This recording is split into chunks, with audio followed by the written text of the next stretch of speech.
Jam menunjukkan pukul 2 dini hari. Laut di sekitar Bitung, Sulawesi Utara, seharusnya tenggelam dalam keheningan yang pekat, sebuah dunia yang hanya dihuni oleh desau angin dan gemericik air.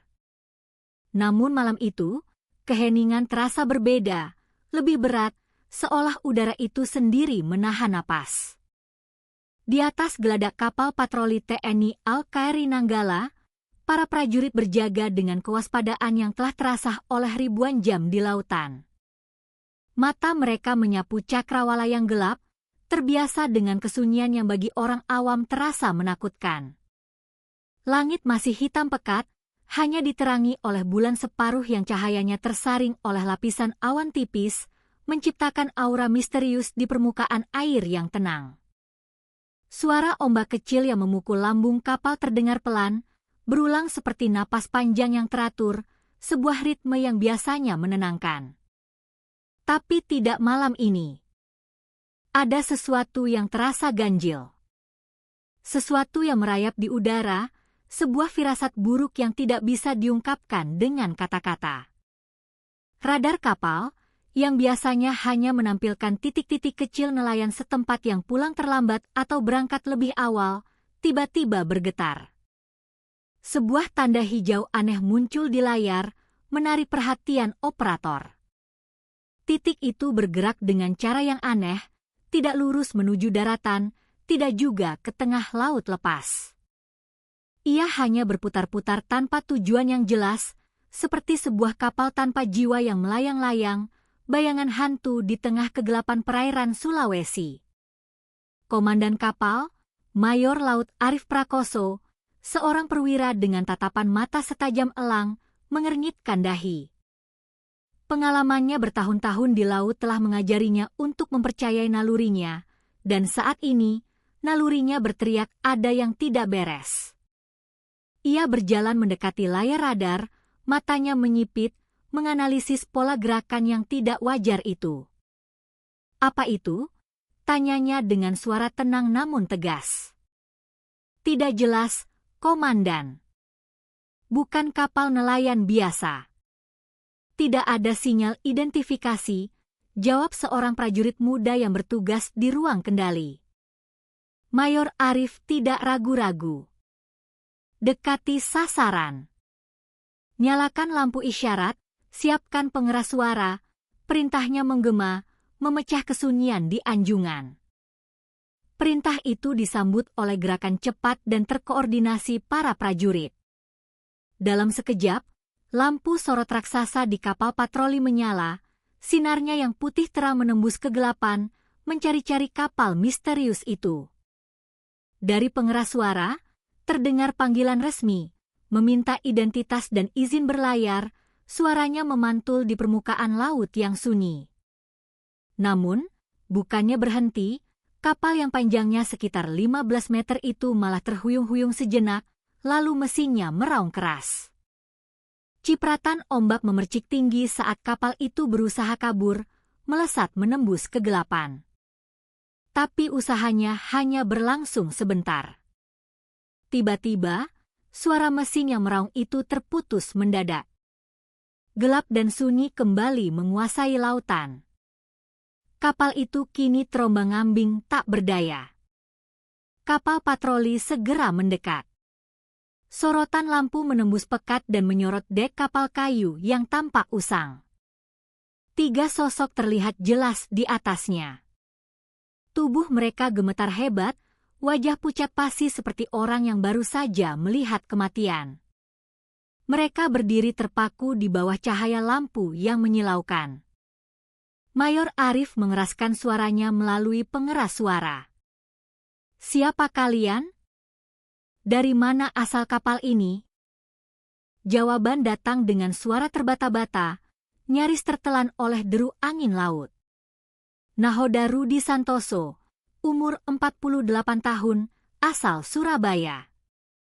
Pria yang berbicara itu berperawakan agak gemuk dengan rambut yang mulai memutih. Di sebelahnya, 2 orang awak kapal, Budi Pratama dari Makassar dan Andi Saputra dari Manado, hanya bisa menunduk, tak berani menatap sorotan lampu. Surat izin berlayar yang mereka tunjukkan setelah didesak terlihat sangat janggal. Beberapa angka dan tulisan tampak sudah digosok dan ditimpa tulisan baru, sebuah upaya pemalsuan yang kasar. Udara di dek kapal terasa makin tegang. Para prajurit saling bertatapan, merasakan firasat buruk yang semakin menguat. Mayor Arif tidak mau membuang waktu lebih lama lagi.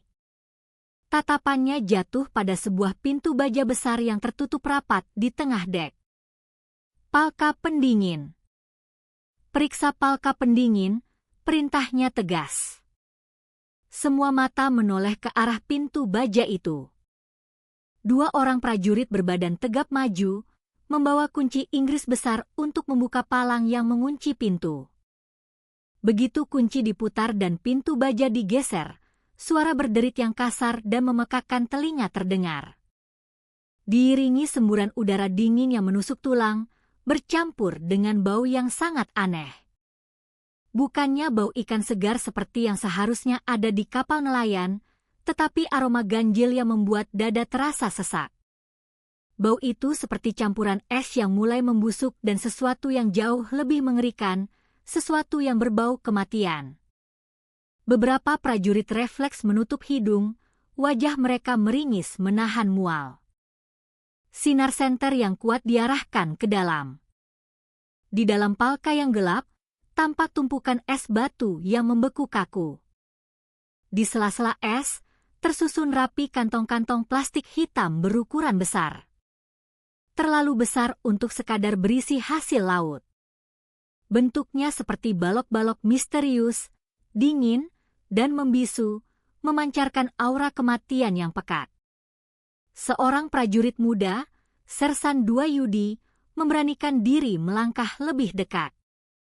Dengan pisau lipat di tangannya yang sedikit bergetar, ia merobek ujung salah satu kantong. Dalam hitungan detik, suasana hening di lautan berubah menjadi panggung kengerian yang tak terlukiskan.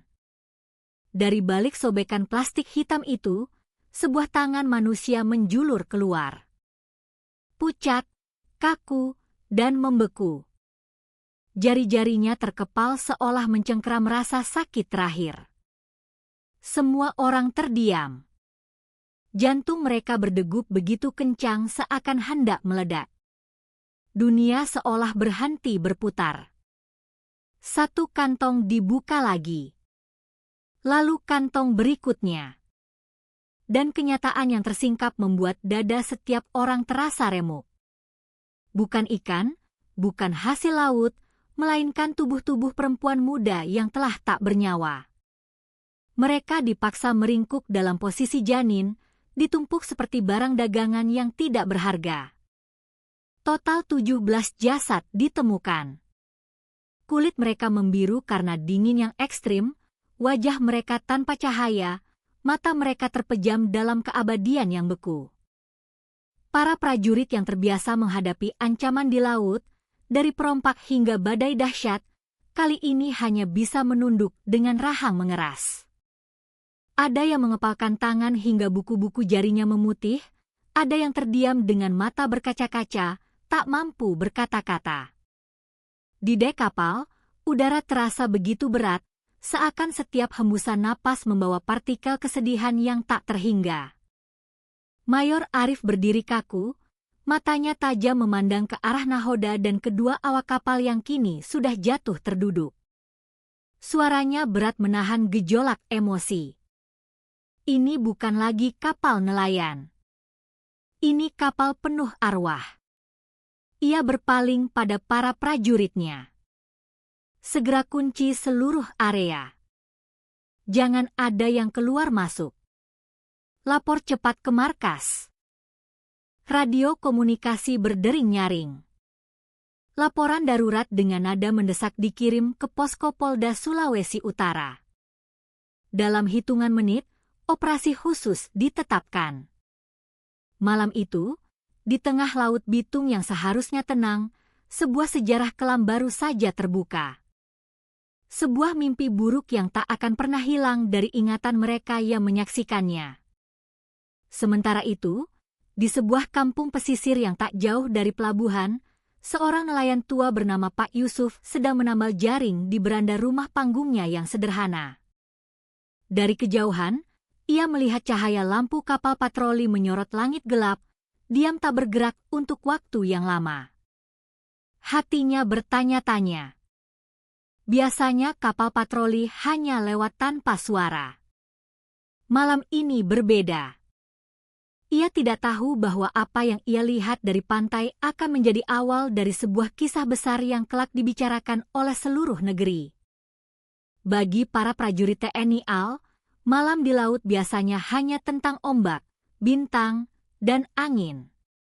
Tapi malam itu, mereka dihadapkan pada kenyataan paling pahit, bahwa di balik kegelapan lautan, ada manusia-manusia yang memperlakukan sesamanya lebih kejam dari binatang buas. Dan sejak saat itu, kasus ini tidak lagi sekadar pemeriksaan kapal ilegal. Ia berubah menjadi awal dari sebuah penyelidikan besar yang kelak dikenal dengan sandi Operasi 924N.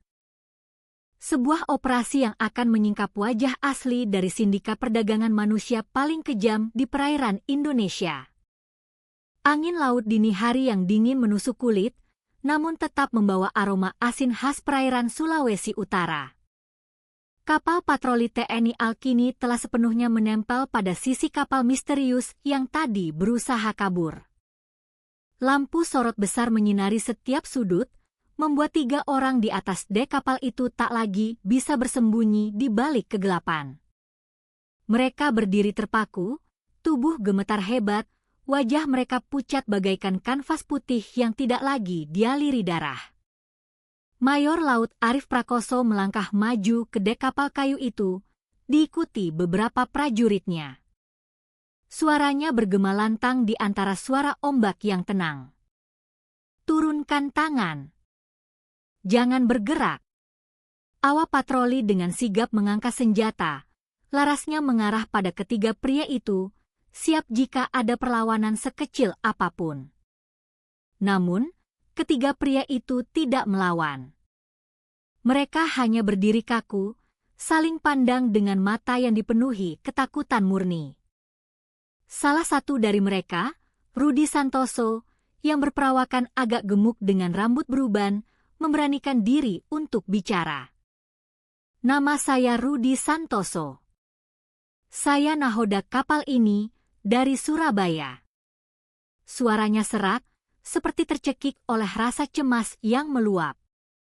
Di sebelahnya, pria berkulit sawo matang, Budi Pratama, memperkenalkan diri dengan terbata-bata. Saya, Budi Pratama, dari Makassar. Sedangkan yang paling muda, Andi Saputra, yang berwajah tirus dan tampak paling gugup, hanya bisa menyebut namanya lirih, Andi Saputra. Dari Manado. Mayor Arif mengulurkan tangan, meminta dokumen kapal. Rudi dengan tangan gemetar mengeluarkan sebuah map plastik lusuh dari sakunya, berisi surat izin berlayar. Arif mengambilnya, membuka, dan meneliti dengan seksama. Dalam sekejap, alisnya langsung berkerut. Tinta di beberapa bagian tampak kabur, seperti sengaja digosok dan ditimpa dengan tulisan baru yang dibuat tergesa-gesa. Nomor registrasi kapal juga terlihat tidak asli, dicat seadanya. Sementara itu, prajurit yang lain ikut memeriksa lambung kapal. Nomor identifikasi yang biasanya tertera dengan jelas justru buram, seolah sengaja dihapus. Semua tanda ini membuat kecurigaan semakin kuat, mengental seperti kabut di udara. Mayor Arif menatap tajam ke arah Rudi, tatapannya seolah bisa menembus kebohongan. Kau pikir kami tidak bisa membedakan dokumen asli dan palsu? Apa sebenarnya muatan kapal ini? Rudi gelagapan, matanya bergerak liar mencari-cari alasan.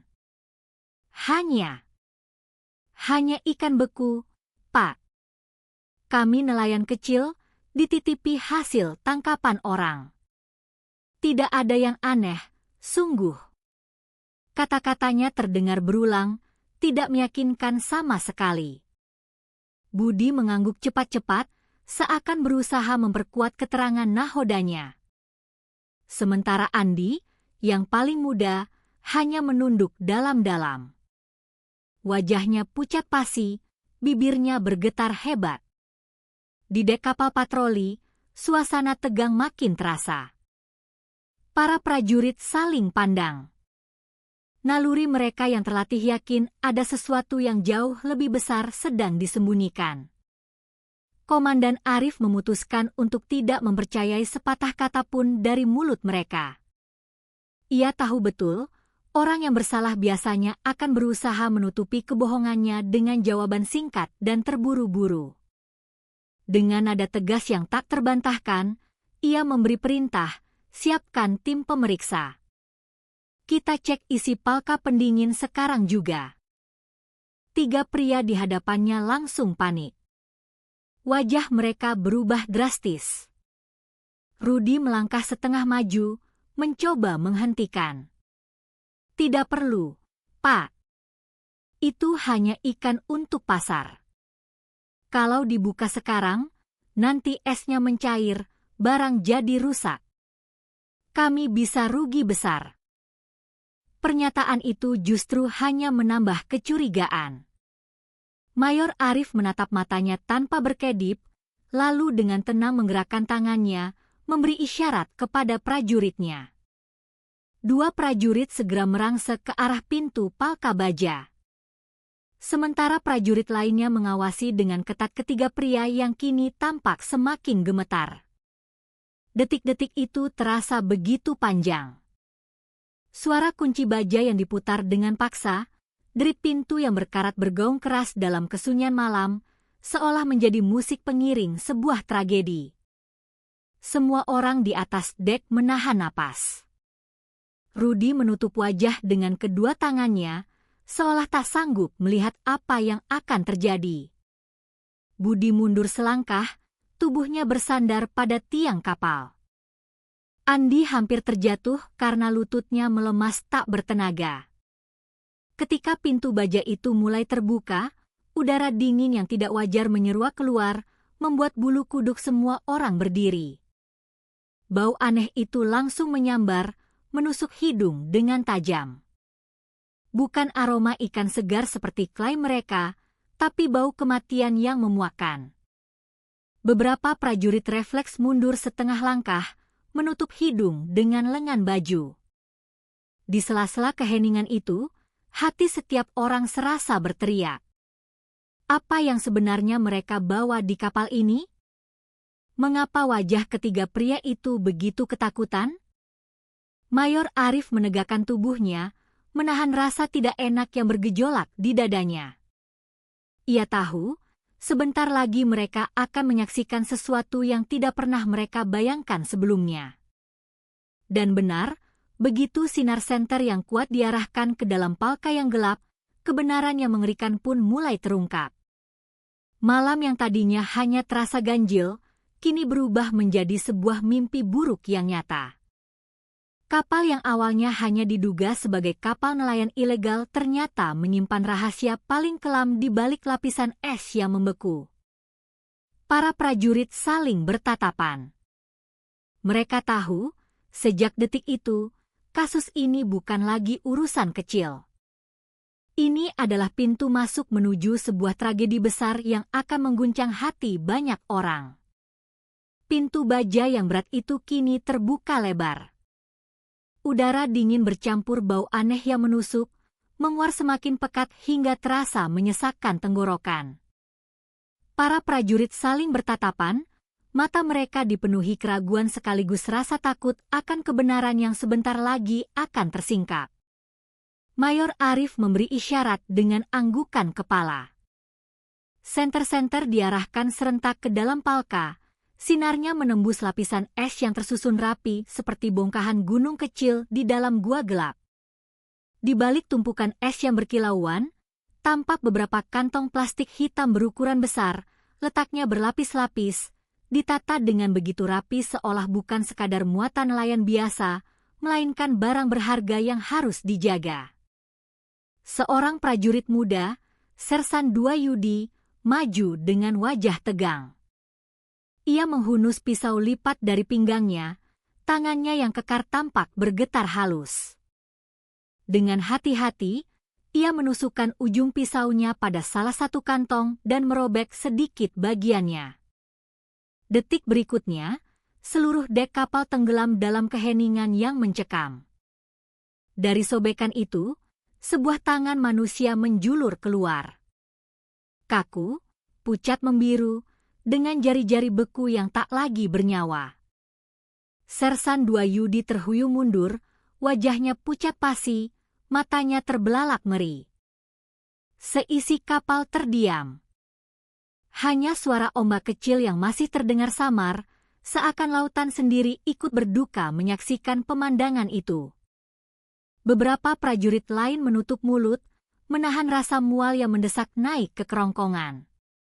Mayor Arif melangkah maju, menatap lekat potongan tubuh itu. Wajahnya mengeras seperti batu. Suaranya terdengar rendah namun tegas, memecah keheningan yang mematikan. Buka semuanya. Perintahnya seperti petir yang menyambar di malam hari. Kantong kedua dibuka. Lalu kantong ketiga. Tubuh-tubuh perempuan muda mulai terlihat, membeku dalam posisi meringkuk, seolah dipaksa masuk ke dalam ruang yang sempit. Wajah-wajah mereka pucat dengan bibir membiru, mata mereka terpejam dalam diam abadi, seolah tidur dalam mimpi buruk yang tak akan pernah berakhir. Suasana di dek berubah menjadi lautan kesedihan yang tak terhingga. Para prajurit yang terbiasa menghadapi badai, penyelundup, bahkan perompak bersenjata, kali ini terdiam, tak kuasa berkata-kata. Ada yang menunduk dalam-dalam, tak sanggup melihat. Ada yang mengepalkan tangan erat-erat hingga buku-buku jarinya memutih, menahan amarah yang membara. Satu persatu kantong ditarik keluar dari palka. Jumlahnya semakin banyak. Hitungan berhenti pada angka 17. 17 tubuh perempuan muda, seluruhnya membeku, ditumpuk seperti barang dagangan tak bernyawa. Mereka seharusnya masih hidup, tertawa, dan bermimpi. Tetapi kini, yang tersisa hanyalah jasad dingin tanpa suara. Andi Saputra, awak kapal paling muda, jatuh terduduk di lantai dek. Kedua tangannya menutupi wajah, bahunya berguncang hebat karena tangis yang tak bersuara. Budi Pratama gemetar hebat sambil menggumam lirih, tak jelas apa yang ia ucapkan. Sedangkan Rudi Santoso hanya berdiri kaku, wajahnya pucat pasi, matanya kosong menatap jauh ke lautan gelap, seakan semua tenaga dan jiwanya telah hilang. Mayor Arif menghela napas panjang, dadanya terasa sesak oleh campuran amarah dan duka. Dalam hati ia berkata, malam ini, sejarah kelam sedang ditorehkan di lautan negeri ini. Ia memandang prajuritnya yang berderet di sisi kapal, lalu berkata dengan suara bergetar namun tetap berwibawa, jangan ada yang lupakan wajah-wajah ini. Mereka bukan angka. Mereka adalah manusia. Seorang prajurit senior, Sersan Hasan, menatap tubuh-tubuh itu dengan mata basah. Ia teringat pada anak perempuannya di rumah yang usianya sebaya dengan para korban. Hatinya hancur berkeping-keping, membayangkan jika salah satu dari jasad itu adalah putrinya sendiri. Sementara itu, di kejauhan, lampu-lampu pelabuhan Bitung terlihat berkelip samar. Dunia di daratan mungkin masih terlelap, tidak tahu bahwa di tengah laut sana, 17 nyawa telah ditemukan dalam keadaan membeku, menjadi saksi bisu kejahatan yang tak terperi. Prajurit lain mulai mengambil dokumentasi, memotret setiap detail, mencatat kondisi, dan mengikat garis pengaman di sekitar kapal. Semua prosedur dilakukan secara profesional, tetapi hati mereka masih terasa berat. Bau dingin bercampur kematian terus menusuk, membuat malam itu terasa lebih panjang dari biasanya. Mayor Arif kembali memberi perintah, suaranya kini lebih keras dan tegas. Kunci seluruh kapal. Jangan biarkan seorang pun mendekat. Hubungi markas, minta dukungan penuh. Malam ini kita sedang berhadapan dengan kejahatan yang jauh lebih besar daripada sekadar penyelundupan. Radio komunikasi berbunyi dengan suara berderak. Laporan darurat disampaikan ke Polda Sulawesi Utara. Suasana di dek semakin hening. Hanya terdengar suara isakan tertahan dari beberapa prajurit yang mencoba tegar. Dalam hati setiap orang, pertanyaan besar muncul. Siapa mereka? Dari mana mereka datang? Dan siapa yang tega memperlakukan manusia seperti barang dagangan dingin yang bisa dibuang begitu saja? Malam itu, Laut Bitung menyimpan rahasia kelam yang akhirnya terbongkar. Sebuah kapal nelayan yang tampak biasa ternyata adalah kapal maut, membawa arwah 17 perempuan muda yang hidupnya direnggut dengan kejam. Para prajurit tahu, sejak detik itu, tugas mereka bukan hanya menjaga laut, tapi juga menegakkan keadilan untuk nyawa-nyawa yang telah terampas. Suasana di dek kapal begitu tegang. Lampu sorot masih menyoroti kantong-kantong hitam yang sudah terbuka, memperlihatkan jasad-jasad perempuan muda yang membeku. Keheningan panjang menyelimuti kedua kapal, hanya suara laut yang terus berulang, seakan alam sendiri sedang meratap. Mayor Laut Arif berdiri tegak, namun wajahnya jelas menahan gejolak emosi yang hebat. Matanya menatap para prajuritnya satu persatu. Ia tahu, meskipun mereka adalah laki-laki tangguh yang terbiasa menghadapi ancaman dan bahaya di laut, tapi malam itu, mereka dipaksa menyaksikan sesuatu yang jauh lebih mengerikan daripada senjata atau ombak besar. Mereka berhadapan dengan kejahatan yang merenggut martabat kemanusiaan itu sendiri. Dengan suara berat, ia memecah keheningan. Segera kunci semua akses kapal ini. Tidak ada yang keluar masuk tanpa izin. Instruksi itu langsung dijalankan. Para prajurit bergerak cepat, memasang garis pengaman, memeriksa setiap sudut kapal, dan memastikan 3 awak kapal tetap dijaga ketat dengan borgol yang sudah terpasang di tangan mereka.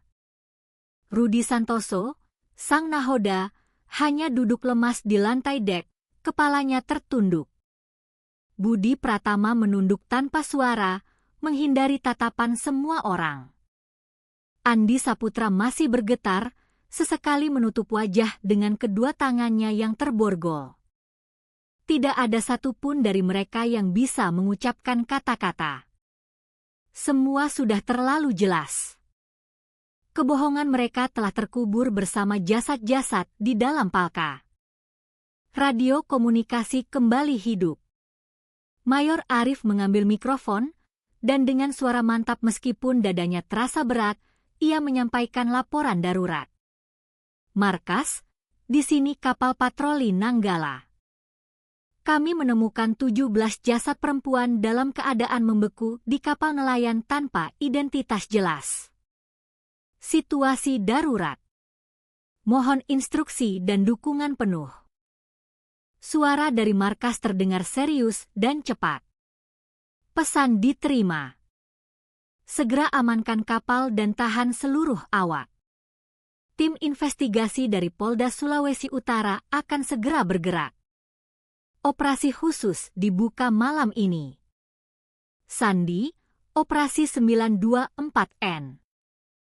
Mendengar kata sandi itu, para prajurit saling pandang. Mereka tahu, sandi operasi khusus hanya digunakan untuk kasus-kasus besar, bukan sekadar pelanggaran biasa.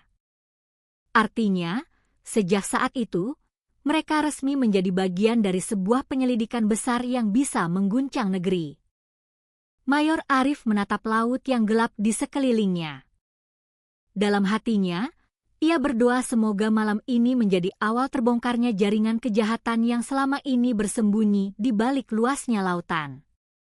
Ia juga sadar, perjalanan ini tidak akan mudah. mereka akan berhadapan dengan orang-orang yang tega menjual nyawa manusia demi keuntungan pribadi. Di tengah kesibukan itu, beberapa prajurit mencoba menenangkan diri. Sersan Hasan, yang sejak tadi tidak bisa melepaskan pandangannya dari jasad-jasad itu, menghela napas panjang. Ia teringat wajah anak perempuannya di rumah yang sebaya dengan para korban. Hatinya bergetar, seakan ia sedang melihat masa depan putrinya hancur di depan matanya. Ia berbisik lirih, lebih pada dirinya sendiri, "Demi kalian, kami akan cari keadilan." Sementara itu, berita mulai merambat cepat. Di markas besar, laporan darurat segera diteruskan ke Polda Sulawesi Utara, lalu ke Mabes Polri. Tak butuh waktu lama, telepon-telepon berdering, perintah-perintah turun dengan cepat. Malam itu, di berbagai kantor polisi dan pos angkatan laut, lampu-lampu tetap menyala. Meskipun waktu sudah sangat larut, semua mata kini tertuju pada kapal yang terombang-ambing di Laut Bitung. Kapal misterius itu kini resmi menjadi barang bukti utama. Jasad-jasad yang ada di dalamnya bukan sekadar korban, tetapi saksi bisu dari sebuah kejahatan besar. Para prajurit tahu, mulai detik itu setiap tindakan mereka harus hati-hati, karena kasus ini bisa menjadi sejarah hitam perdagangan manusia di negeri ini.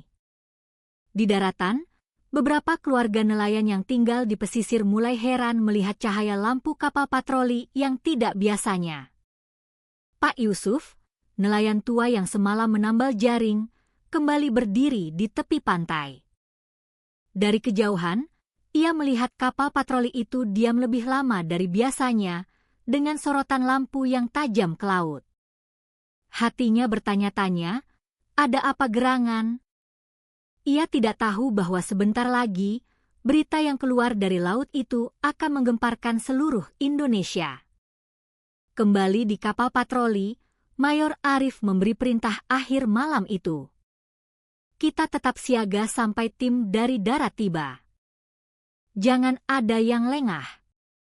3 tersangka tetap dalam pengawasan. Ingat, mereka mungkin hanya permukaan dari gunung es. Para prajurit mengangguk serempak. Malam itu terasa sangat panjang. Angin laut bertiup dingin menusuk, namun semangat mereka tetap membara. Mereka tahu, tugas ini bukan lagi sekadar menjaga laut. Ini adalah misi kemanusiaan. Dan begitu sandi, Operasi 924N resmi dinyatakan, perjalanan panjang menuju pembongkaran jaringan kejahatan ini pun dimulai. Malam itu, Lautan Bitung menjadi saksi lahirnya sebuah operasi besar yang akan mengguncang hati banyak orang, membawa kisah duka sekaligus harapan akan keadilan. Pagi baru saja merekah di Bitung ketika 3 pria yang semalam ditangkap di laut dibawa ke kantor Polda Sulawesi Utara. Jalanan kota mulai ramai dengan deru motor dan pedagang ikan yang mengangkut hasil tangkapan semalam ke pasar. Namun di balik hiruk-pikuk pagi itu, suasana di markas kepolisian sangat berbeda. Bangunan kokoh itu kini menjadi pusat perhatian, tempat di mana misteri kapal maut akan mulai diurai. Ketiganya, Rudi Santoso, Sang Nahoda, Budi Pratama, dan Andi Saputra, digiring ke ruang pemeriksaan dengan borgol masih terpasang. Wajah mereka kusut, mata sembab karena semalaman tidak tidur dan dihantui kengerian. Mereka duduk berjejer di kursi besi yang dingin, kepala mereka tertunduk, sementara lampu neon putih di langit-langit menyinari wajah pucat mereka tanpa ampun. Ruang pemeriksaan itu sederhana. Hanya ada meja kayu, beberapa kursi, dan sebuah lampu yang diarahkan tepat ke wajah mereka, menciptakan suasana yang menekan. Di sisi lain meja, duduk para penyidik yang mengenakan kemeja polos dengan wajah serius. Udara di ruangan itu terasa berat, seperti ada dinding tak terlihat yang menekan setiap orang di dalamnya. Komisaris Besar Polisi Bayu Irawan, penyidik utama yang ditunjuk memimpin interogasi, masuk dengan langkah mantap. Tubuhnya tegap, tatapannya tajam namun suaranya tetap tenang. Ia menatap ketiga pria itu sejenak sebelum membuka pembicaraan. Kalian tahu mengapa kalian ada di sini? Tidak ada jawaban. Rudy hanya menelan ludah dengan susah payah. Budi menggeliat gelisah di kursinya, sementara Andi menunduk semakin dalam, diam 1000 bahasa. Bayu melanjutkan, suara tegasnya memenuhi ruangan. Semalam, 17 jasad perempuan muda ditemukan dalam palka kapal kalian. Bukan 1, bukan 2, tapi 17. Jangan coba-coba menganggap kami tidak akan menemukan siapa yang bertanggung jawab. Rudy akhirnya membuka suara, nadanya terdengar dipaksakan. Kami tidak tahu, Pak. Kami hanya disuruh membawa muatan, katanya ikan beku. Kami bersumpah tidak tahu kalau isinya manusia. Budi mengangguk cepat, mendukung keterangan itu. Betul, Pak. Kami ini nelayan biasa. Ada orang yang bayar mahal untuk titip muatan. Kami hanya ikut perintah nahoda. Namun, nada bicara mereka terdengar terlalu terburu-buru, terlalu defensif. Bayu, yang sudah berpengalaman menangani puluhan kasus, tahu bahwa seringkali orang yang berbohong justru memberi alasan yang panjang dan cepat. Ia menyandarkan tubuhnya ke kursi, lalu menatap tajam ke arah mereka. Kalau memang tidak tahu, mengapa dokumen kapal dipalsukan? Mengapa nomor registrasi dihapus? Dan mengapa kalian panik saat kami ingin membuka palka? Pertanyaan itu menghantam mereka dengan keras. Rudy terdiam, wajahnya mulai berkeringat. Budi menunduk makin dalam. Andi menggigit bibirnya, seakan menahan sesuatu yang ingin keluar. Bayu melanjutkan dengan nada yang lebih dingin. 17 nyawa bukan hal kecil. Mereka bukan barang. Mereka manusia. Kalian pikir bisa bersembunyi di balik alasan, tidak tahu? Hukum tidak bisa dibohongi. Ruangan kembali hening. Suara jarum jam di dinding terdengar jelas, mengiringi detik-detik penuh tekanan. Rudy menggenggam tangannya sendiri erat-erat, mencoba terlihat tenang, tetapi sorot matanya yang goyah mengkhianatinya. Budi mulai berkeringat deras, tetesannya jatuh di pelipis. Sementara Andi, si paling muda, mulai terlihat goyah. Seorang penyidik lain masuk, membawa sebuah map berisi foto-foto dari TKP, foto kantong-kantong hitam yang terbuka, foto wajah-wajah pucat para korban, dan foto palka kapal yang mengerikan. Map itu diletakkan di atas meja. Lalu, satu persatu foto itu ditunjukkan. Lihat ini, kata Bayu pelan. Ini bukan ikan. Ini manusia. Usia mereka hampir sebaya dengan adik-adikmu. Mereka masih punya keluarga yang menunggu di rumah. Apa kalian sanggup berkata pada keluarga mereka bahwa kalian hanya tidak tahu? Andi mendongak sekilas. Matanya merah, bibirnya bergetar hebat. Ia ingin bicara, tetapi Rudy menoleh tajam ke arahnya, seakan memberi isyarat agar ia diam. Tekanan itu membuat Andi kembali menunduk. Bayu menatap tajam Rudy. Kamu nahoda, kamu yang paling tua. Seharusnya kamu tahu risiko dari setiap layaran. Jangan buang waktu kami dengan alasan. Rudy menarik napas dalam, lalu menjawab dengan suara parau. Saya hanya butuh uang, Pak. Ada orang yang titip muatan, katanya penting. Kami tidak berani menolak. Kami pikir hanya hasil laut. Tapi jawaban itu jelas tidak memuaskan. Bayu mengetuk meja pelan dengan jarinya. Uang. Selalu uang. Sampai kapan manusia rela menjual nuraninya demi beberapa lembar rupiah? Andi semakin gelisah. Tubuhnya bergetar, tangannya berkeringat dingin. Ia menatap foto-foto korban di atas meja, lalu cepat-cepat memalingkan wajah. Air mata mulai menggenang di sudut matanya. Bayu memperhatikan gerak-geriknya dengan cermat. Ia tahu, tembok pertahanan anak muda itu sudah mulai retak. Tinggal menunggu waktu hingga kebenaran itu keluar. Ruang pemeriksaan kembali hening. 3 pria itu masih duduk dalam kebisuan, terperangkap dalam jaring kebohongan mereka sendiri. Sementara para penyidik terus menatap, menunggu momen yang tepat. Malam di laut sudah mengungkap jasad-jasad yang membeku. Kini, siang di ruang interogasi sedang mengupas lapisan kebohongan. Kebenaran hanya tinggal menunggu saatnya untuk meledak keluar. Suasana ruang pemeriksaan masih tegang. Lampu putih menyinari wajah pucat ketiga pria itu. Foto-foto korban yang terbentang di atas meja membuat udara terasa semakin berat dan menyesakkan. Rudi menunduk, Budi menggeliat gelisah, sementara Andi terus menggigit bibir bawahnya. Seolah ada sesuatu yang ingin ia katakan, tapi terhalang oleh rasa takut yang luar biasa. Komisaris Besar Bayu Wirawan menatap tajam ke arah mereka. Ia tahu, tidak semua orang bisa tahan dalam tekanan panjang seperti ini. Biasanya, yang paling muda, yang paling rapuh, akan lebih cepat runtuh. Maka, sorot matanya pun lebih lama tertuju pada Andi. Anak muda itu tidak berani menatap balik. Bahunya bergetar pelan. Keringat dingin mengalir di pelipisnya. Ia menutup wajah dengan kedua tangannya yang terborgol.